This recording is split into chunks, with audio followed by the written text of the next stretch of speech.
Time now for this week's Goofy Award. Let me start with enough already with the talk of Canada joining the US to become the 51st state. Enough of politicians trying to deflect our attention from serious problems within their control. Enough with the media using it as clickbait or a come on to watch the news. Enough of Canadian commentary at weighing in without any sign of doing a smidgen of research, because if they'd had, they'd know it's pure BS, started by Trump.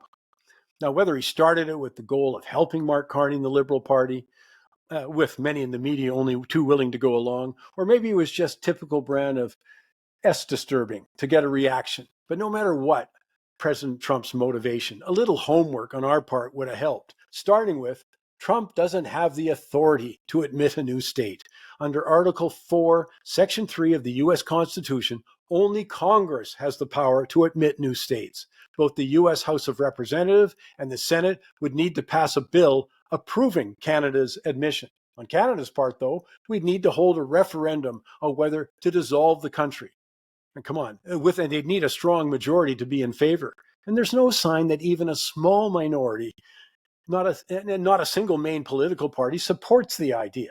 Practically, it would be a nightmare, though. Canada would have to draft a state constitution that aligns with the US. We'd also need to align with US taxation, banking, monetary system, adopt the US dollar while dismantling existing judicial, parliamentary, and healthcare system. The US would have to decide on something like bilingualism. In short, a practical nightmare. Make that an impossibility. As I said, it's not like we're lacking serious issues to discuss. Yet here we are, letting Trump hijack the conversation with his absurd fantasy of making Canada the 51st state.